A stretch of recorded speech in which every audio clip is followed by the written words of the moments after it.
Welcome to the revolution.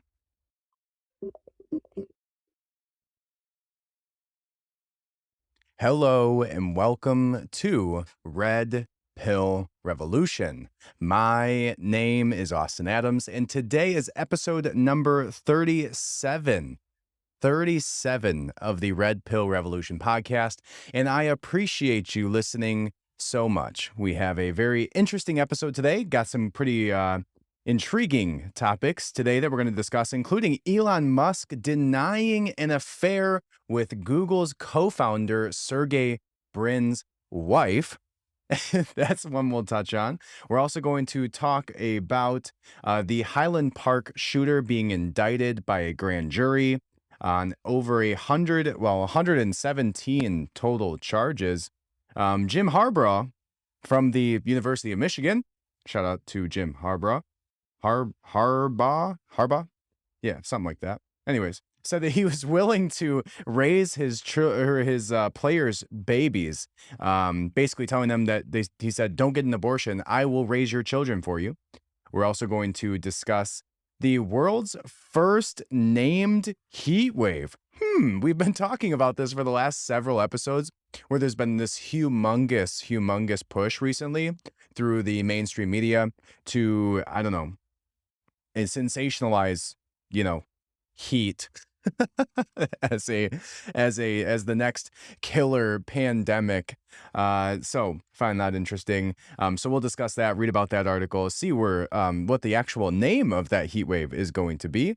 We're also going to discuss a update as the Biden administration offers to exchange Brittany Griner and Paul Whelan for release of Russian arms dealer.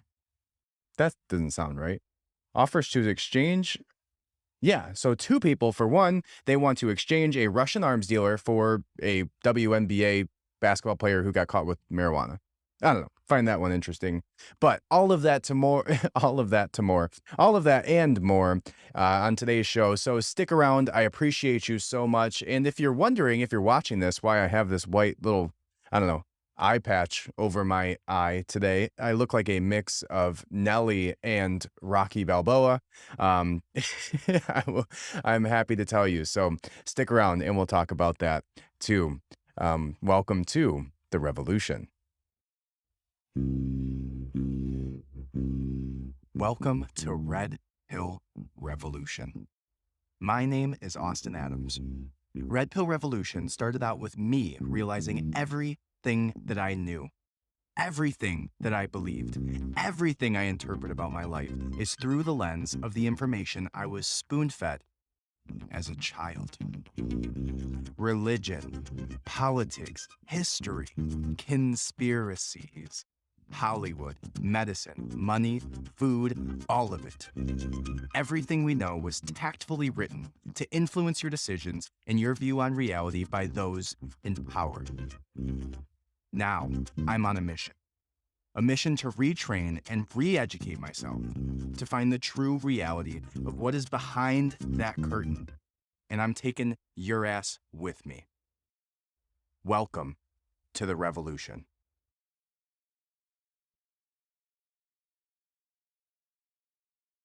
All right, let's get into it. All right. So the very first thing that we're going to discuss today. Oh, I have a couple other topics that are going to be discussed today, including Kamala Harris's pronoun conversation about her blue suit. It's so hilarious. So we'll also discuss that. All right. So thank you again so much for listening. If you could go ahead and hit that subscribe button. It takes, 3 seconds of your time, and it means the world to me. You have, so many different ways that you can get good karma, but you know what? You didn't get it so far today. You've done nothing to deserve it. And now you can get that good karma just by pressing a button for me. Hit that subscribe button right now. And again, it would mean the world for me. Leave a 5-star review. That helps me get pushed up in the rankings. And that on the back of the fact that I'm literally censored on every damn social media channel that exists. Shadow banned, censored, banned, you name it, I got it. Cannot tell you how frustrated I am with this recently. Just got banned for a full week on TikTok. because I posted the video about last week's discussion about Hunter Biden, basically getting in trouble by his own family members for being inappropriate with his niece, Natalie. So I posted a video basically just reading some of the information about that, reading some of the texts, which were not graphic whatsoever, and somehow managed to get myself banned for putting negative connotations around a pedophile.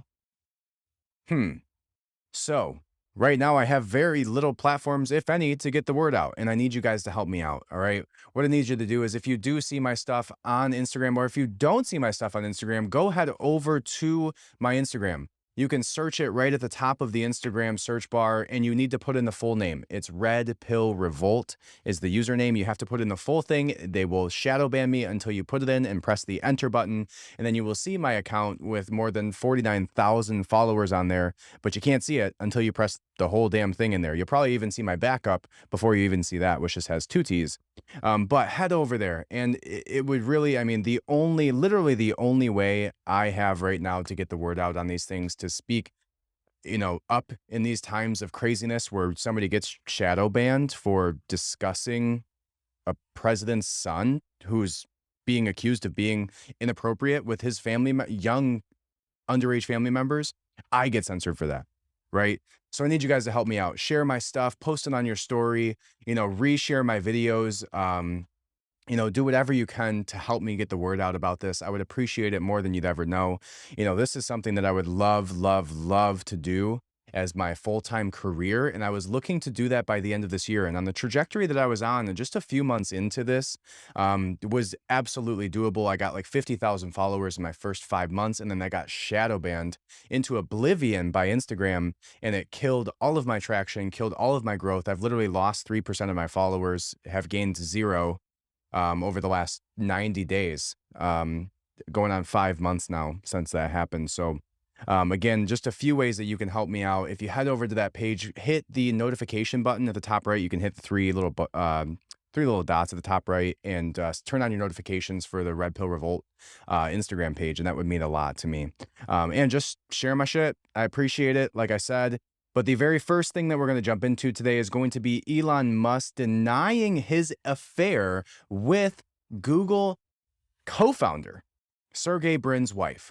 Okay, so Elon Musk denying his affair with the Google co-founder's wife.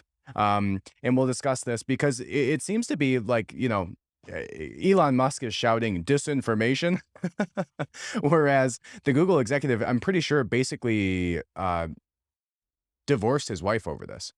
So if Elon Musk is just, or if they're going after Elon Musk, this guy's pretty committed to doing so by divorcing, like actually legitimately divorcing his wife over this.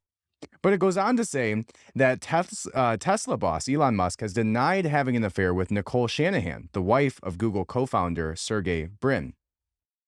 Musk's comments came after the Wall Street Journal reported that his friendship with Mr. Brin had ended over the alleged affair. Replying to a link to the story posted on Twitter, Musk referred to the report as total BS. Musk went on to say that he is still friends with Mr. Brin and that they were at a party together last night. Citing people familiar with the matter, the Wall Street Journal said that Musk was engaged in a brief affair last year with Ms. Shanahan. This prompted Mr. Brin to file for divorce earlier this year over this, and ended the long friendship between the two high-profile technology billionaires. The paper also went on to say, but Musk tweeted, "I've only seen Nicole twice in 3 years, both times with many people around and nothing romantic." His tweet said verbatim, "This is total BS. Sergey and I are friends and we're at a party together last night. I've seen Nicole twice in 3 years, both times with many other people around. Nothing romantic." At the time of the alleged affair in December, Mr. Brin and his wife were separated but still living together, the Wall Street Journal said, citing a person close to Ms. Shanahan. Then cite them? What?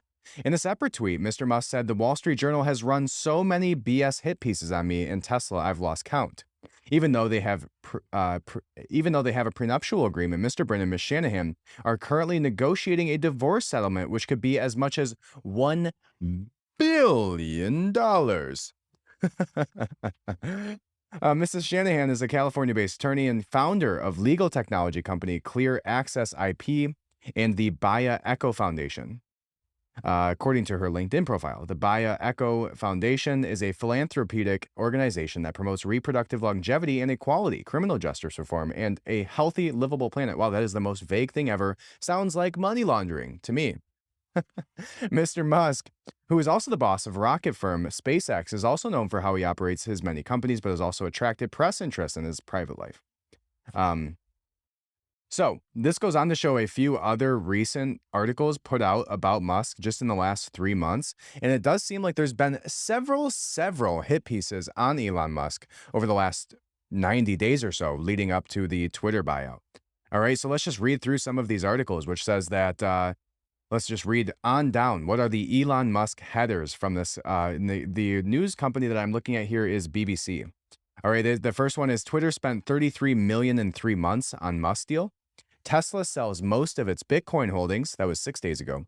Twitter Musk dispute heading for October trial. Twitter sues Elon Musk over $44 billion takeover deal. None of those are hit pieces.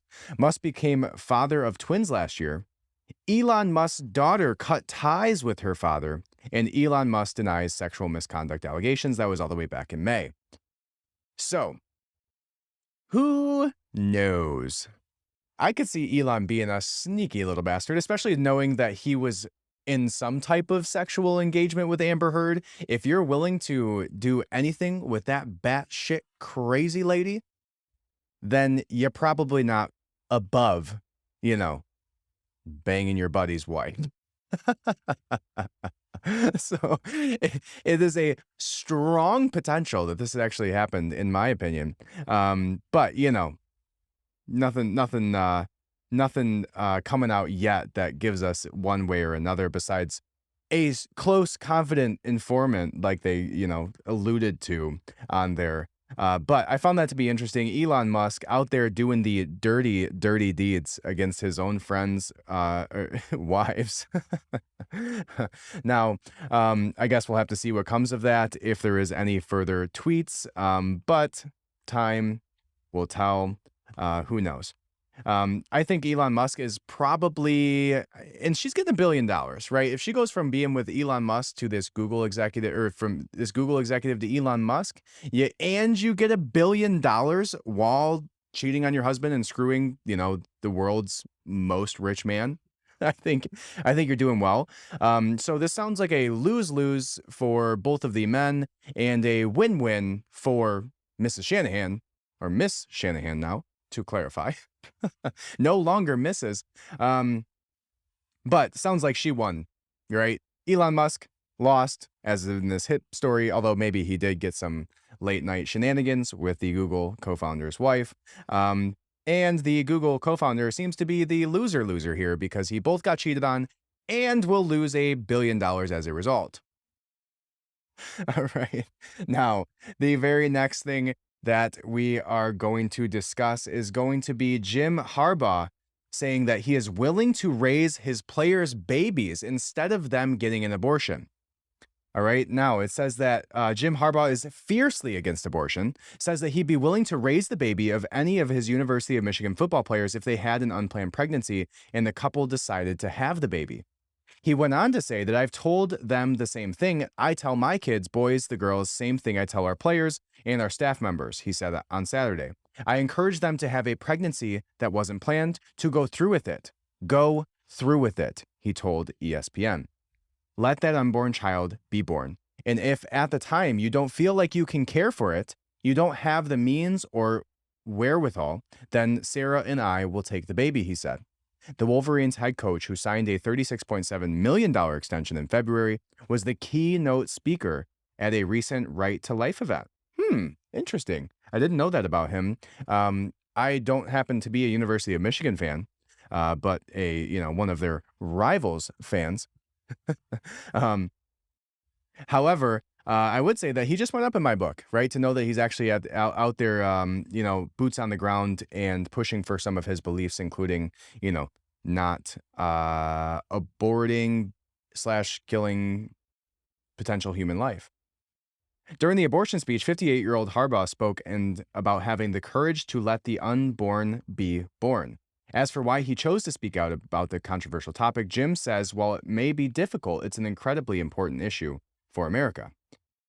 Um, Now it goes on to say another quote from him, which is just, I just think the issue of life, I just think this issue of life saved a life. The abortion issue is one that is so big that it needs to be talked about. It's a life or death type of issue, and I believe in and respect people's views, but let them discuss it because there's a passion on both sides of the issue. This is on the backs of the Roe versus Wade decision to be overturned. Now, good on Harbaugh for doing this, right? I would absolutely, I love that. I love that, right? That this man is so willing and so in his own beliefs about this that he's willing to take on the responsibility, right? Even of his staff members, not just his own children, not of, just his players, which is a pretty audacious position to hold to begin with. I don't know if that word applies there. but but then not only that, but your staff members too. So good on Harbaugh for speaking out, speaking up, going to these rallies, being a keynote speaker at them.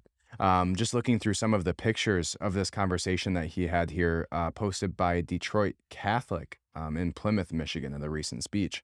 But very cool. I love that. I think that's so awesome and good on him. I think there's a longer conversation to be had. We've had this conversation several times since then, but as my position is held, there's definitely some options. One of those options is adoption, right? Or, worst case scenario, foster care. But I don't think if you interviewed any child ever who's ever been birthed ever after not being aborted by their mother and being given up to foster care or via adoption, that any of them ever would say that they would rather be dead. Just my opinion. But good on him. I think that's awesome. There's very little positive headlines being pushed out there today, and I'm sure 100% positive that he's going to catch a bunch of shit for this. And he knew that going into it full well, right? He knew that, but he decided to do that anyways, which I think is just awesome. All right. So one of the next things we're going to discuss here is going to be the name of the world's very first heat wave. Right. Now, but before I do that, I need you to do one thing for me. Head over right now to redpillrevolution.substack.com. All right, now every single week I put out a Substack podcast companion newsletter directly to your email. And what I've been doing with that recently is I've been putting in all of the full episode. The podcast is embedded right there on the email for you. You click it, you can listen to it. It comes out the very next day generally, sometimes a day or two after, but usually I try to put it out the very next day. I also include the full video podcast directly on there for you, embedded again. And then all of the topic clips, every single topic that I discussed, broken down into just the very, shortest amount of time that I discuss them for you to get exactly what I talked about and have an organized way to get it. You can get that right now for free. All right. Now, if you would love to support me, you can do that in a couple different ways. All right. The first way you can do it is by signing up as a paid subscriber of the Substack. It is a free option, but if you have the means to do so, I think it's like you can do $7. You can do, whatever, you can choose a custom amount, whatever that means to you or to help support me. I would really appreciate it. Like I said, this is going to be, not I want it to be, not I will try to make it be. This is going to be my full-time career eventually. And I would like that to be sooner or later. And the only way that I can do that right now is if you guys go ahead and sign up for that Substack as a paid member, donate directly via the GiveSendGo, which is givesendgo.com/redpillrevolution, or by signing up for life insurance. Now, I just messed around with the website a little bit, so I will be posting that link back up there. But you can go to the website, redpillrevolution.co. .com is for losers. redpillrevolution.co, and eventually, probably in the next couple days here, I will have a link for you to go ahead and click on it and get a quote and get yourself some life insurance. And that is the absolute best possible way ever you could support the podcast. There's very decent commissions on life insurance, and you get something out of it too, right? You get some life insurance, you protect yourself, you protect your family if something bad happens to you, and everybody dies eventually, so you might as well not leave your family with a bunch of debt. So I got it was a $2 million policy for $40 or $50 a month or something like that. So head over there right now, get a quote, sign up. That's the best possible way that you can support me. And also, if you can't do any of those things, just share my stuff right now. I would appreciate it more than you'd ever know. All right. That's what I got for that. Now, the name of the world's very first named heat wave, and the name is Zoe. Zoe. How anticlimactic. And they started at Z. So, hmm, interesting. So it says blistering temperatures ranked as a category 3, the most severe tier in Seville's Spain's new heatwave system. The world's first named heat wave hit Seville, Spain this week, pushing temperatures past 110 degrees Fahrenheit and earning the most severe tier in the city's new heat wave ranking system. Interesting how new this is. Oh, and they're also going to call it Zoe, which has brought scorching temperatures to the southern part of the country for the last few days, particularly in the region of Andalusia, where Seville is located. When in the evenings, the Spanish Meteorologist Service recorded temperatures that hovered above the mid 80s. In some areas, an extra stress on the human body, which relies on cooler nights to recover from high daytime heat. So this is all just telling you, like, there was a recent video that came out from, I think it might have been Project Veritas, but it basically um, caught a CNN executive basically saying that the climate crisis is now going to be the new COVID push that they had, right? So they're over the pandemic, the death numbers are off the side of it, right? And now the new way that they're going to instill fear in you, get you to lock down your businesses, take away your rights, is going to be through the climate crisis. And now we know it because CNN's executive just said it literally from his mouth while being schmoozed on a date that wasn't really a date. I find that to be one of the most hilarious parts of the Project Veritas stuff is like, not only did you get leaked saying some shit that you probably shouldn't say, not only are you going to probably lose your job for doing so and get ridiculed by everybody you've ever known in your professional career, but you also now know that probably pretty hot girl that you thought you were going on a date with that was super into you was full of shit and just having a conversation with you so she could steal information from you. Like literally like some KGB spy stuff going on here in I believe it was Project Veritas. It looked like a Project Veritas video. I don't know of anybody else who's been doing stuff like that, so it likely has to be. But it says that the worst of the heat is expected to begin tapering off today. It was poised as it posed a significant risk to human health while it lasted, according to Pro Medio Seville. Yeah, who cares? This big push by all the mainstream medias. I've talked about it several times over the last several weeks. Every new article, thousands of healthy people will die in the UK, right, or wherever it was, Europe. All of these articles coming out, now CNN coming out and saying that they are literally going to instill fear in you through this. And then they come out with a naming system for a heat wave like they've never done in the history of humans ever. And not only that, but they were dumb enough to start it at Z. So we'll see where that goes. But I really do think this is exactly what's happening is they are going to push for a climate lockdown 100%. Right? Everybody knows COVID's over. Everybody knows, besides maybe Fauci, who wants to still try and push fear in you because he's so irrelevant at this point and nobody cares what he says. But this is their new way of trying to instill fear. This is their new way of trying to instill totalitarianism. This is their new way of trying to take away your jobs and your rights. It's just what's going to happen. And this is like the scariest part about all of this for me is there's like literally nothing we can do.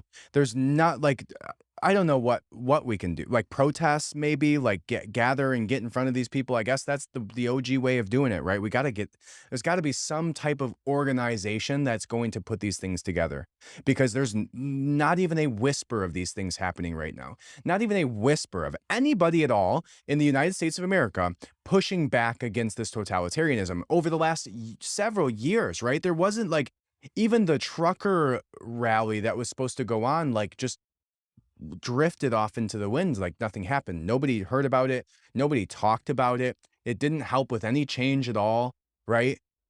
So, on the backs of all of this climate crisis, all of this food shortage crisis, which is basically just Bill Gates and China buying up all of the farmland in the United States so that they can force you to shove bugs in your mouth, like Nicole Kidman. If you saw that video, if you haven't seen it, you got to go watch it. Nicole Kidman basically, what does she say? Like 50% of the world, or some stupid statistic that she gives, eats bugs. And then she has like a 4 different types of bugs that she eats.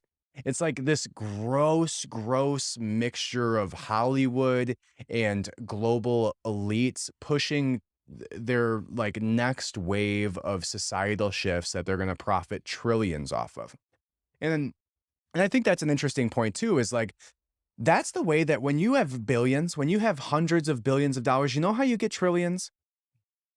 You make societal human systemic shifts, right? Like shifting everybody from eating meat to eating beyond meat, shifting everybody from focusing on uh, good, whole sourced beef to crickets and mealworms and all of this grossness, right? It's like what they've done is they've found ways over the years to take a whole way of human beings operating systems and shifting it in a direction of something that's profitable for them.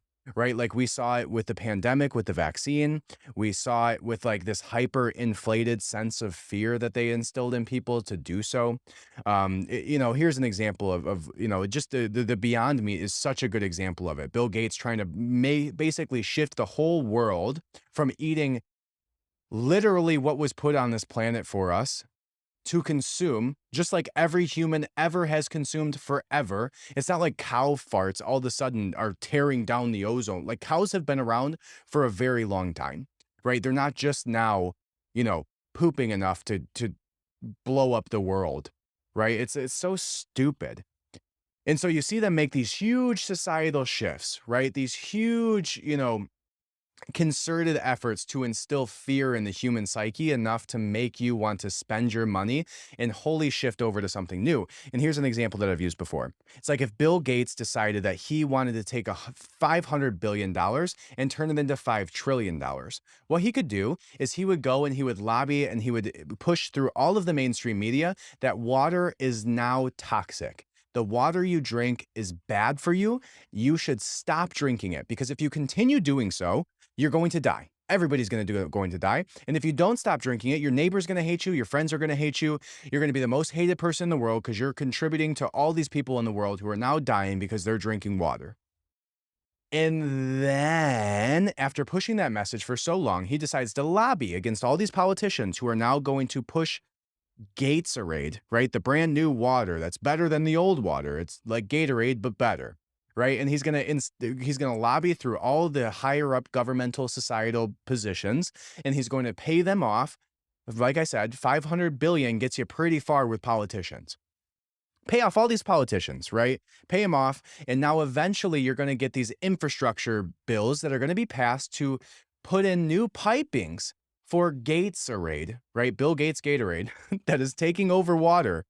And then eventually every single person in society is going to point their grubby little finger at you for drinking water. And now Gates took that 500 billion and turned it into 5 trillion, because now nobody's drinking water and they're all drinking Gatorade. And if Bill Gates steals that name from me, he owes me some damn royalties, because or my idea. If he steals my idea or my name, he has to pay me royalties. Calling it right now, all right? Because that's a pretty damn evil plan that I just outlaid for him, and a pretty damn good marketing name for doing so. Definitely better than Beyond Meat, right? It's like I've seen all of these like vegan, vegetarian people like shoving their BS meat down your throat. Like, if you're going to be a vegetarian, great. If you're going to be a carnivore diet, great. Anything is better than the standard American diet. Literally anything is better than the standard American diet. But don't try and tell me that eating meat is horrible for you and the reason that people die. Don't try and tell me that eating too many vegetables is that. No, it's the standard American diet is the enemy, which, by the way, was pushed on you by the government, right? Anyways, just a side tangent that this is what they do. They're going to cause these big societal shifts like climate change, like vaccination, like COVID, like lockdowns, like Gatorade, right? Beyond Meat, all of these things that they're going to eventually try to make these huge societal shifts to turn billions into trillions. And this is how they're doing it. They're going to start with the mainstream media pushing these scare tactics on you, right? They're going to start putting up counters for all the people who died from heat shock. And then what they're going to do is just the same exact playbook of COVID is just going to be implemented for climate crisis, climate change, right? The heat waves, everybody's dying. And then it's going to be the ice age and all of this crazy fear instilling stuff. Then comes the societal shifts, right? Then they're going to start pushing and pumping money, which they're already doing, into the governmental structures to try and make you stop driving a gas vehicle.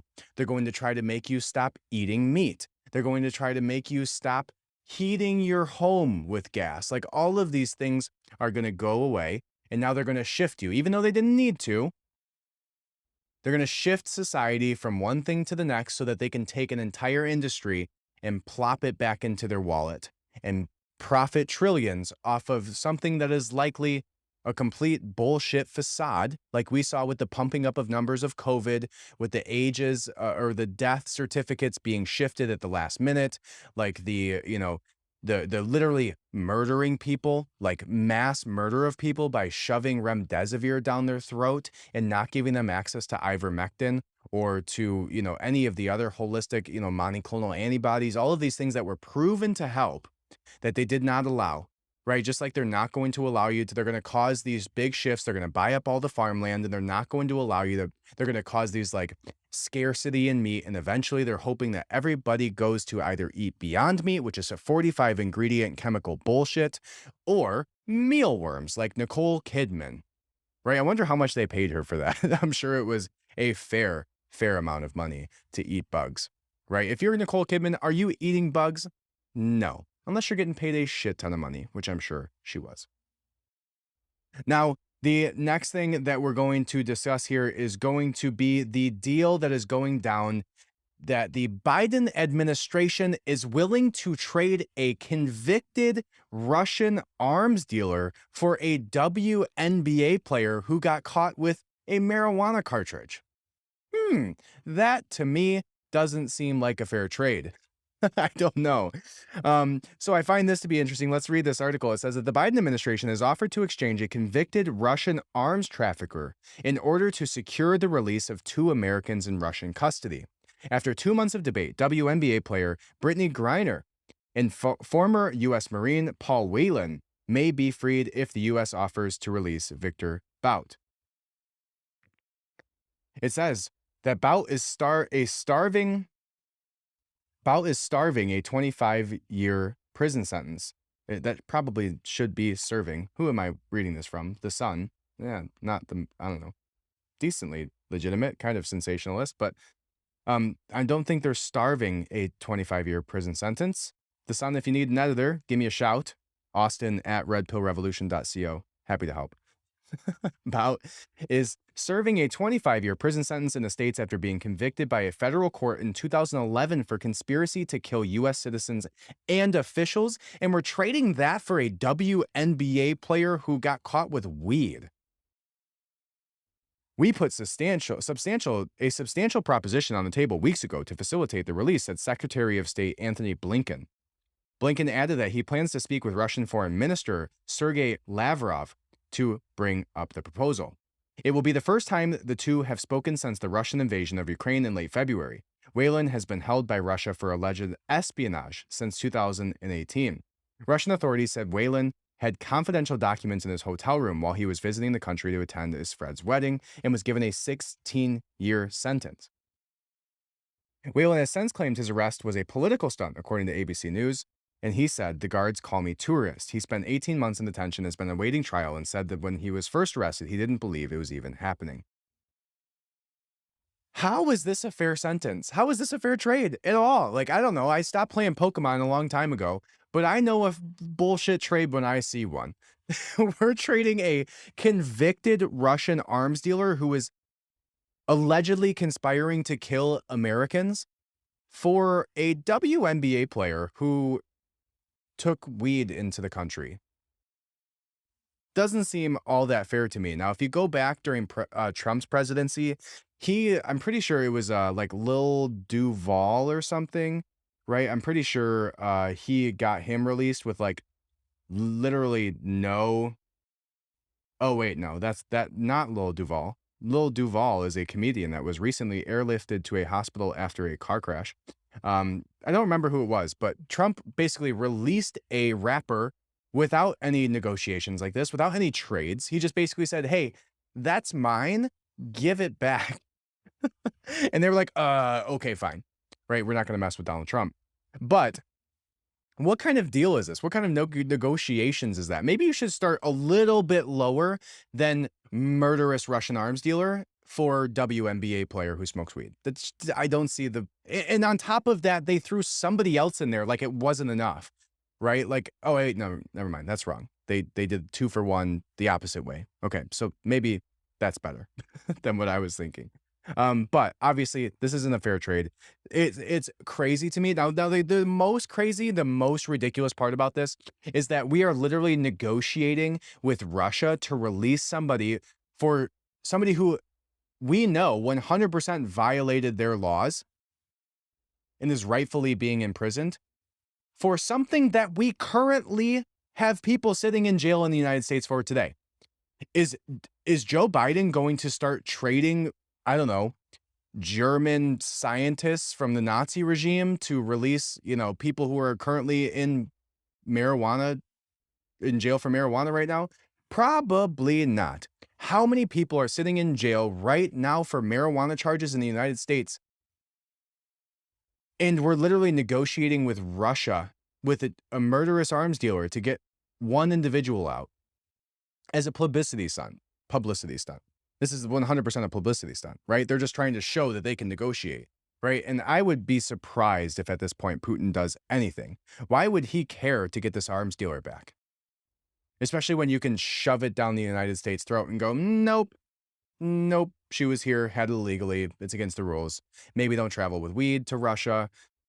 Probably a bad idea, right? Even if you're a world famous WNBA player, maybe you should follow the rules. I don't know if there's I can't name a single WNBA player. Now, on the backs of that, you should go watch it's actually a little bit of a letdown to me, but you should go watch Bill Burr's.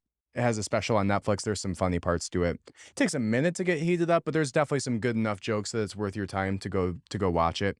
A couple of them that I'll highlight for you. I won't give them away completely, but there's one about abortion. And he talks about how it's like the perfect analogy is like, you can, I'm all for abortion, he says, but you can't tell me it's not killing a baby, because if I'm cooking a cake and somebody comes by before that cake is done, halfway through the time in the oven, and throws it on the ground, and I go, "Hey, what the hell? Why'd you destroy my cake?" And they go, "Well, wasn't a cake yet." It's like, no, it would have been had you not thrown it on the ground, right? It's a great bit, much better executed than I could ever do. So go watch that. Pretty funny. But even better is Andrew Scholl's recent comedy special that's just released. I think there's probably like 3 days left. If you're listening to this, you probably got to buy it in the next 2 days to actually listen to it. But they pulled Andrew Scholl's comedy special from a major distributor like Netflix, Hulu, somebody, and told him he needed to edit out jokes. Andrew Scholl said, "Screw you," and bought for like $1 million, bought his special back from them, and then released it on his own and made 3.5 times the money that he would have made in the first like 4 days than he would have made from selling it to one of those streaming services. And I think this tells you where people are at on this. Like, people don't want somebody to be censored, right? People are willing to give their money up and don't want the censorship AI fucking Mark Zuckerberg algorithms to beat the human race out. Right? That's what I found to be like the most gross about this. And I could go on a whole long tangent on the censorship stuff because I'm so beyond frustrated with how much it's like been the linchpin for my success with this. And how difficult it is to do anything without it. And the fact that I could go on forever about it. But the fact that Andrew Scholl's won out against these streaming services who wanted to censor him about his own jokes. I find that to be incredible. I'm so glad that he did that. And it just proves, to me that people are willing to support you if you speak your mind and don't give in to the censorship. Right. Um, so even better than Bill Burr's is go watch Andrew Scholl's special. I think it was just like I'm personally am definitely gonna watch it here in the next couple days and buy it. So definitely put that on your list of things to watch. And support somebody who is speaking their mind at a time where you get ridiculed, ostracized, and censored for doing so. So, anyways, that's all I got for that portion of the shocking update of Joe Biden trading a murderous arms dealer for a WNBA player who had weed. It baffles me that that is the trade. All right, so the next thing that we're going to discuss here is going to be, let's go ahead and watch this video of Kamala Harris at a recent discussion, just basically giving the most hilarious intro of herself. Like it literally seems like a skit of Michael Scott from The Office if he was in a position of political power right now and just didn't understand how pronouns work. So here's the clip. Let's watch it together and then we'll just. Good afternoon. I want to welcome these ladies for coming in to have this very important discussion about some of the most pressing issues of our time. I am Kamala Harris. My pronouns are she and her. I am a woman sitting at the table wearing a blue suit. And Oh my God. My name is Kamala Harris. My pronouns are she, her. I am a woman sitting at a desk in a blue suit. It's like, how ridiculous are these pronoun things going to get? Like, how far are we going to take this to where we have to, like, you could have given me any number of, like, first of all, you're Kamala Harris. We know who you are. Second of all, you're Kamala Harris. We know you're a woman. Well, yeah, we know you're a woman. Third of all, we know you're wearing a blue suit. Fourth of all, we know you're sitting at a desk. Like, we're getting to a point now where reality has become so obscured that you have to identify the object in front of you because we're afraid somebody's going to misgender it as a chair instead of a table. Like, my name is Austin Adams. I identify as a he, him. I am a man sitting at a desk in front of a microphone with a blue shirt, jeans. I have 10 fingers, and my favorite color is blue. Like, how far are we going to take this? And also, I don't think Kamala Harris knows how pronouns work. Like, saying a pronoun does not have to do with the color of your shirt, by the way, Kamala, if you didn't know that.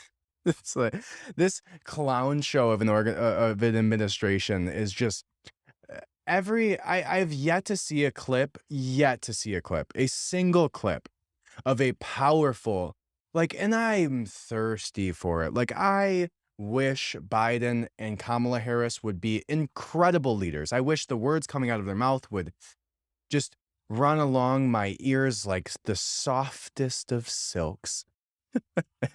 I wish they were bold in their speech. I wish they were confident. I wish that they said things that made people feel better in times of terrorism, like we've seen all across our nation domestically over the last year and a half of this presidency. I wish this administration the best, and that says a lot. But because I want what's best for our country, I want what's best for you and your family. I want what's best for me and my family. I want what's best for our country, right? Despite my political beliefs, despite my beliefs about the election and how that went down, despite all of that, I want what's best for our country. And what's best for our country is when somebody is locked in for 4 years as the leader of our country, that they do a good job. And I have yet to hear a single speech by either one of these individuals that was coherent, let alone powerful and impactful or comforting. And I can't tell you how frustrating that is. I'm sure you understand, right? This is our country. I grew up as a patriot. I love what our country stands for. I love what our people stand for. I love what our flag stands for. I love our constitution. Like if anything, I'm like a constitutionalist. I believe in our constitution. I believe how it was written is how it should be. And they're just literally trying to strip that away from us line by line with gun reform laws and censorship through third party AI algorithms. And like, that's what baffles me the most about the censorship conversation. And sorry that I'm going back to this again, but it's just so bothersome to me that we're being governed by AI algorithms in our speech. Our constitution was not stripped from us by some politician with votes. Our freedom of speech was not stripped from us by somebody that we even put into power. Our freedom of speech has been ripped away from us by Mark Zuckerberg's AI robotic algorithm, and there's nothing you can do about it. Nothing. You can't even write a fucking support ticket to Facebook or TikTok and expect a response from a human, right? Like it's so crazy that we've gotten to this point. It's so dystopian, and literally every politician has dropped the conversation. There is not a single politician right now who is vehemently going after these social media companies for censoring all of the American society's freedom of speech, all of the freedom of press. Like nobody watches the news anymore. Nobody watches the news. Nobody's getting a damn newspaper delivered to their house. Nobody's doing any of that way of like what the press was before the way that it is now. We need constitutional, like fucking little bullet points under it that now outline that like how is there no conversation around the fact that where 90% of speech and news is released is also a freedom of speech platform, right? How is it that we're so much of our conversations are like 90% of human interaction occurs on a social media platform, whether it's DMs, whether it's posts, whether it's Instagram posts, whether it's videos, whatever it is. Freedom of speech, where speech lies today is in social media. Where the press lies today is in social media, right? Where all of the like people don't get their news the same way that they used to. So the fact that Instagram and YouTube and Google and TikTok and Facebook and all of these grimy little dweebs sitting in Silicon Valley in China, communist China right now today, determining what you can say, determining what I can say, and deciding whether anybody gets to hear it at all, right? It's just a loophole. And it drives me nuts that there's not a single politician anymore who's even discussing this. Not a single politician is even talking about it on social media because they're getting silenced too. How the hell are these politicians not the ones who are speaking out against this? Because they're getting like, why isn't Ted Cruz? Why isn't Rand Paul? Why isn't Ron DeSantis? Why isn't Donald Trump? Like, we're like, oh, we're going to take our party over here. No, the speech is happening where it's happening. The reform needs to happen there. And we need to make some type of legal recourse when a company decides who gets to say what and when, right? And we found this out recently that, the FBI whistleblowers have come out and said that they are purposefully stifling the recent release of information about Hunter Biden's iCloud leak. And I saw it literally with my post. I just got ripped off of TikTok for negatively talking about a pedophile. I lost my platform for saying something negative about a pedophile who happens to be the prince of the United States of America, allegedly, who can do no wrong, even when he smokes crack, has sexual relations with underage family members that all of his family talks about, gives half of our country's economy away through shell companies in Ukraine.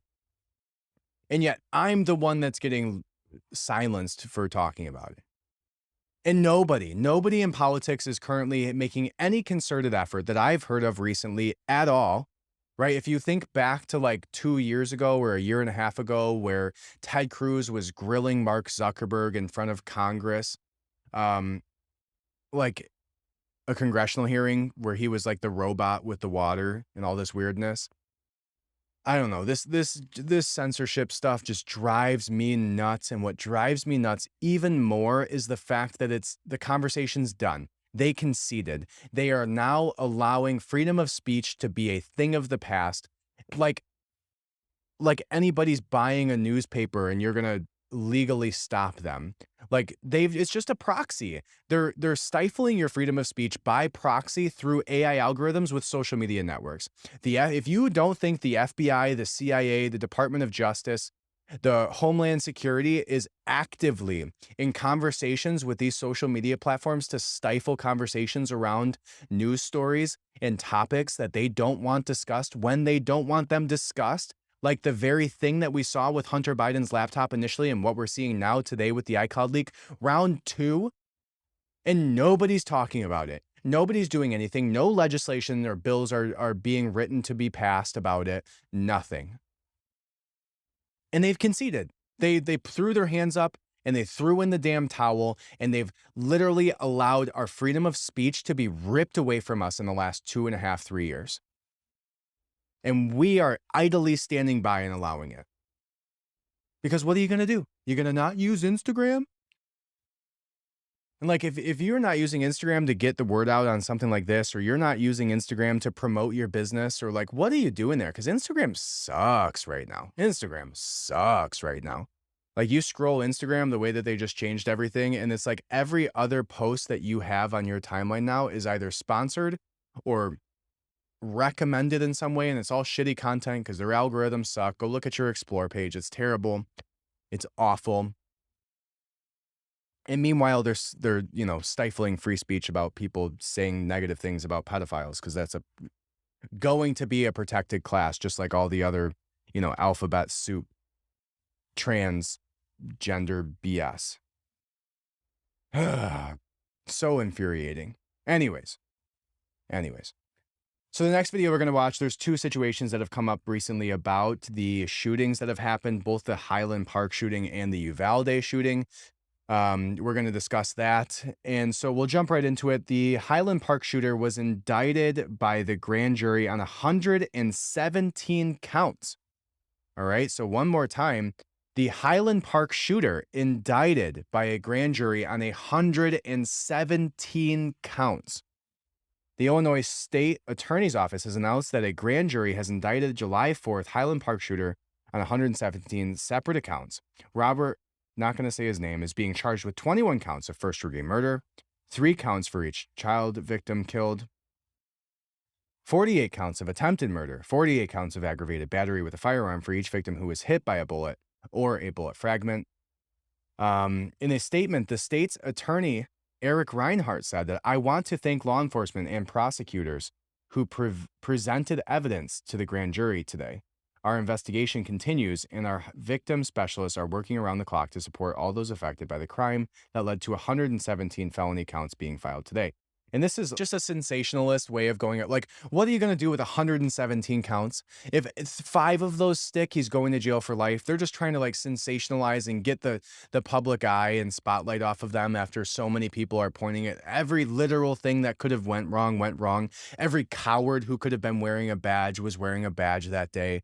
Even, like just the grossest situation you could imagine. If you go watch the new footage that's come out recently, it's just infuriating to even see. Like some guy literally getting hand sanitizer in the middle of a shootout where children are bleeding out in another room, 5 rooms away from him, and he's getting hand sanitizer. Another guy on his phone laughing, smiling about whatever he saw on his phone at the time. And there was almost 300 officers on scene. And so we'll watch this video of prime time Alex Stein. If you know who that is, he's the guy that's been going from like school district board meetings to city council meetings to all these things. And he's done like the raps about COVID and like all these very comical. He's a comic to begin with. He's a comedian. But this one ended up being a little bit different than what you would expect, a little bit more serious on his part. I was kind of expecting some type of comedy. I didn't know how he was going to walk that line. But he did it fairly well here, and there wasn't really much comedy. It was pretty serious, and glad that he did here. So let's go ahead and watch this clip. In Uvalde, Texas, at Robb Elementary. the site of the mass shooting where 19 children and 2 teachers died. Normally, I try to bring awareness in a humorous way, but tonight I'm speaking at the local city council meeting to expose the lack of response time from the police force. 372 officers waited 77 minutes to go in and stop Salvador Ramos. I'm here to bring attention to that so that nothing like this happens in the future, and we have police that are more courageous.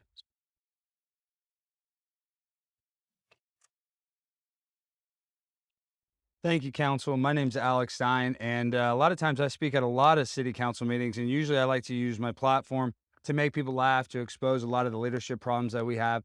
But here today, there's nothing funny. When I drive into your city, there's a stain on this city that will never be lifted, ever. It doesn't matter what you do. It doesn't matter how reactive you are. It's your lack of proactive result. We have Principal Gutierrez, who was fired, that knew of security issues. Knew of, the principal knew of security issues.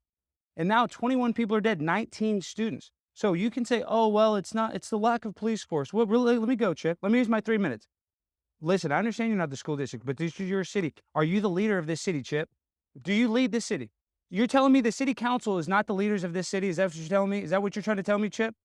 So you guys don't consider yourself leaders? See, that's why. It's because you don't consider yourself a leader. You don't take responsibility for your action. That's why you sit there, and that's why you are a direct reflection of these cops.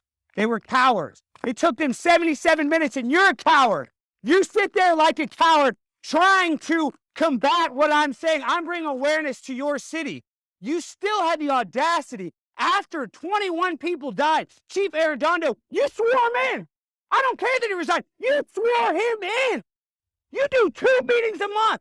Mayor McLaughlin, that's 24 meetings a year. Can't even show up. I don't care where he's at. He should be here digitally. I don't see a screen with his face. This is 2022. We just had a pandemic. People can be at a meeting digitally and remotely, but Uvalde, you can't figure it out because you can't protect your 21 kids and you can't run a meeting digitally because you know why?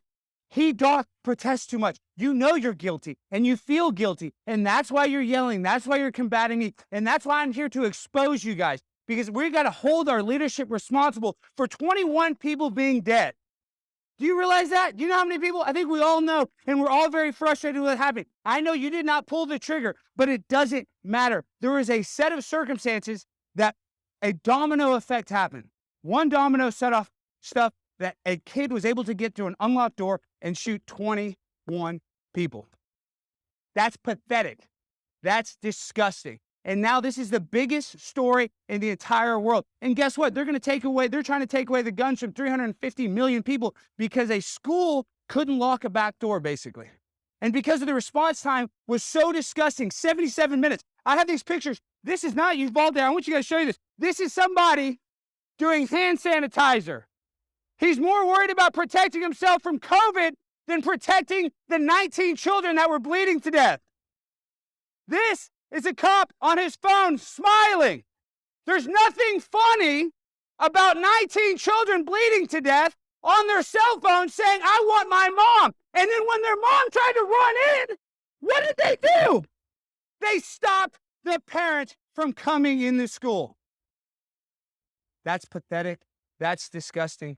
You guys should all be ashamed of yourselves. And I'm going to expose this. And I know let me just say my last point. I know the investigation will come out and you guys will probably not get in trouble because it's not necessarily your fault. But you guys as leaders should take responsibility for this in order to be proactive instead of reactive so no more children have to die. Because right after the fact, you didn't let go of Arredondo. If another school shooting would have happened, he still would have been in charge. Think about that. Thank you guys. Oh, and if any parents want to meet me and get any, you want any attention, please contact me after the meeting. I'm Alex Stein. Thank you.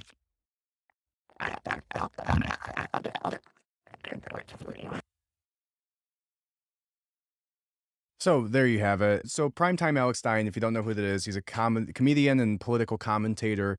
He's been on Tucker Carlson and stuff he did these like funny raps. And this was a bit more serious for him. You see him literally going off on the school or the city council. Now, I don't know exactly what his point was on that.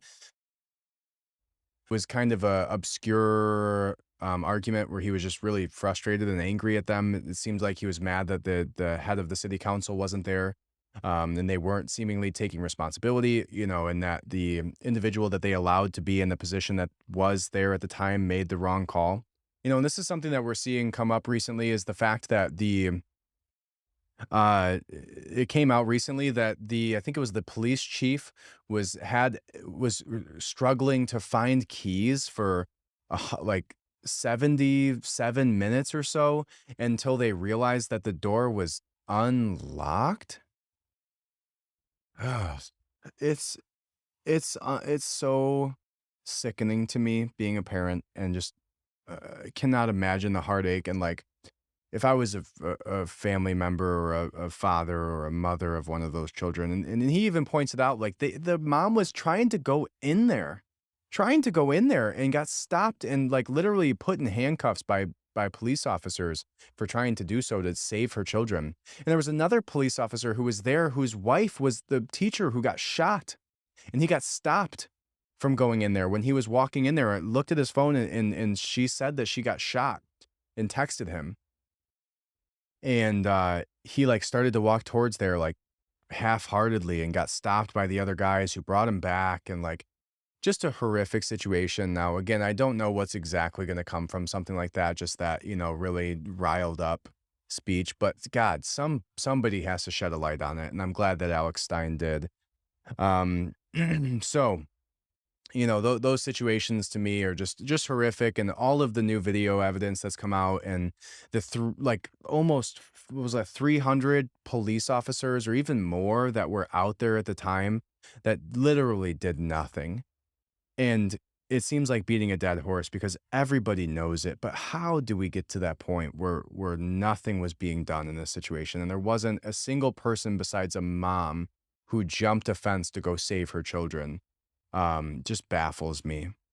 And I don't know. You try to go into like the systemic issue, and obviously it has a lot to do with mental health. It has a lot to do with SSRIs. And there's all these conspiracy theories. And like speaking of that, Alex Jones is on, defamation trial or something like that for the Sandy Hook situation. But there's been things that have come out that have showed grooming by FBI and CIA agents pushing for people to commit things like this in the past. And, this isn't a crazy, like the Sandy Hook idea was that it was all staged and none of these kids existed. And there was a video of a dad like smiling at the podium and getting into character. He went out and that was like defended somehow. But I don't think it's that complicated. I think there's way too many loose ends for it to happen like that. And all it could have been is a kid who's super troubled, and they know where these watering holes of these like misguided youths are on the dark web and on 4chan and on Reddit, and they can find them where they're at and just prod them a little bit and send them a nice little care package. And next thing you know, something like this horrific happens because we literally have yet to find a motive for these individuals doing this. Like, it makes no sense in either of these cases, why this would have been done the way that it was, why they went after children, why they went after, people on July 4th, like all of this horrificness is just baffling. And so again, happy to see somebody shed light on it, happy to see somebody like get riled up because we should all be so emotionally frustrated at this point with these things happening and the conversation just immediately being politicized into something about the weapons, right? And we saw that with like the 22-year-old who literally shot a potential shooter at a mall uh, last week and hit him 8 times from 40 yards, which is like nuts, and saved how many countless lives, and how many, news companies did not post about that, right? That should literally be the shouting from the rooftops right now by media companies that look, somebody saved these people. There's a hero. These things happen, but there's also good people out there doing good things, protecting people from these things happening again. And they didn't want to talk about it. They didn't want to shed light on it, right? It just literally tenth, 100th, of 1,000th of the media coverage on somebody saving lives with a weapon, protecting the lives of children and family and friends around him and random strangers in a public area, and did it in a unbelievable fashion. If you know anything about shooting, 40 yards with a Glock or whatever type of weapon he had with a pistol. 8 out of 10 rounds hit his target like nuts. And it was 22, right? So obviously, had some. I'd be interested to see what type of training he had, or if he shot a lot, or. But on a positive note, there are very good people out there like this young man who are there to protect you, who carry with them every day a tool just in case something happens around you. And you should applaud those people. You shouldn't condemn them for carrying a weapon because they want to protect people. Right. I thought that was an interesting statistic in the way that people view it. Like, people who view guns as the issue on this often view themselves as the potential victim, not as the potential protector. Right. I know in these situations, if I'm ever in a situation like that, luckily, I will have something around me most of the time, far high percentage of the time, where I would be able to protect myself and protect those around me in a situation like this. And I carry that for a reason, because I know I am a protector. I know I will put myself in a position to stop something like this from happening. And I know too that I don't want to be in that position and not be carrying and not have the ability to protect myself or my family or my friends or random strangers or children around me. And there's people out there that are like that. And just applause to this young man for being one of those people who carries on him enough to have it in this situation, and have trained too, not just carry it on you like it's a damn watch, but train enough to be able to utilize it in that situation effectively. So on a positive note, there are heroes out there around you at any given time, willing to put down their lives and protect you and protect your family members with a weapon. And we should applaud those people. We should scream their names from the rooftops. The fact that how many people can name the Highland Park shooter, the Uvalde shooter, and how many would never even know an ounce of information about this 22-year-old man. Let's look up his name, by the way, and give him some credit, talking about the fact that we don't bring these people up enough. Let's find this man's name, because his name should be brought up. His name should be on every news network where they're talking about this individual. And so his name was. So this reads: a 22-year-old man with a gun stopped a mass shooting at an Indiana mall on Sunday, saving countless lives, according to authorities. The man who fatally shot the active shooter has been identified as Elijah Dickin. Here's what we know about the young man and the shooting. So Elijah Dickin is the hero who shot down a potential mass murderer, mass shooter in this mall from 40 yards away with 8 very, very accurate rounds, using what I was correct, a 9mm Glock handgun. Dickens started firing after only 15 seconds of the attacker's first shot. I will say this: his actions were nothing short of heroic, Greenwood Police Chief Jim Eisen said. Greenwood Park Mall surveillance footage captured early the entire incident, he noted. Dickens engaged the gunman from quite a distance with a handgun, was very proficient in that, very tactically sound. As he moved to close in on the suspect, he was also motioning for people to exit behind him.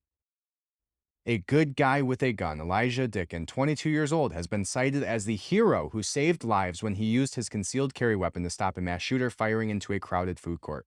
And these are the type of conversations that they're not having. Why? Because he carried a weapon, he protected people, he saved lives, his gun was legal, he carried it on him rightfully, right, with the constitutional carry that was passed in Indiana, right? It did not fit the narrative.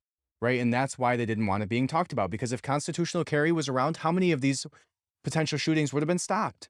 How many people don't carry on them because they believe that they don't want to worry about these silly little laws and going to jail for legally carrying a weapon, or their card expiring, or not wanting to go to the class, whatever it is that stops people.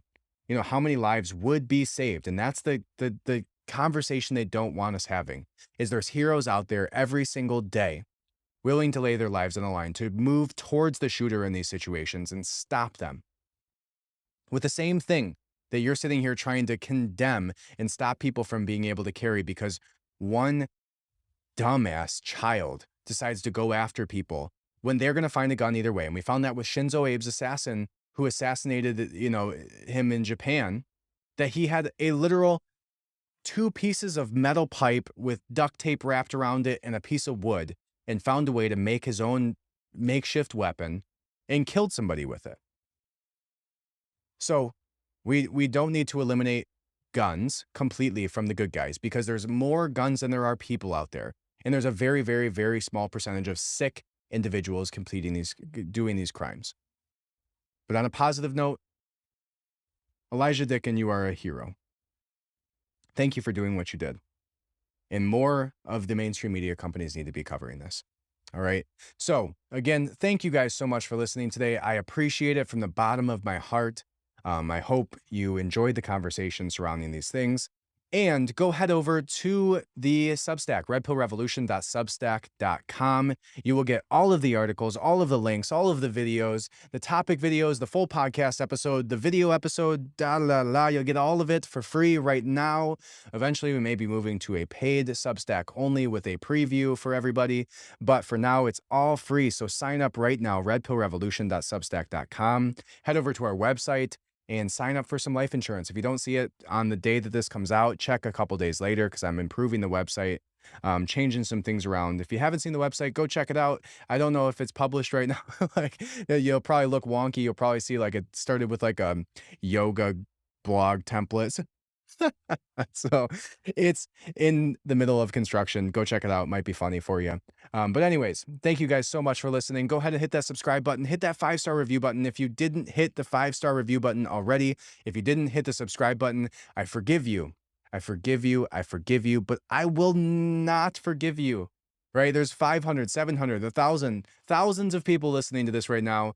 And how many of you are going to do that? Hit that subscribe button. And if you've already subscribed, hit that 5-star review button. Leave a nice little note. It would mean the world to me. I appreciate you so much. If you're still listening to this, you are awesome. I love you. And I can't wait to talk to you again. I hope you have a great day, and welcome to the revolution. Thank you.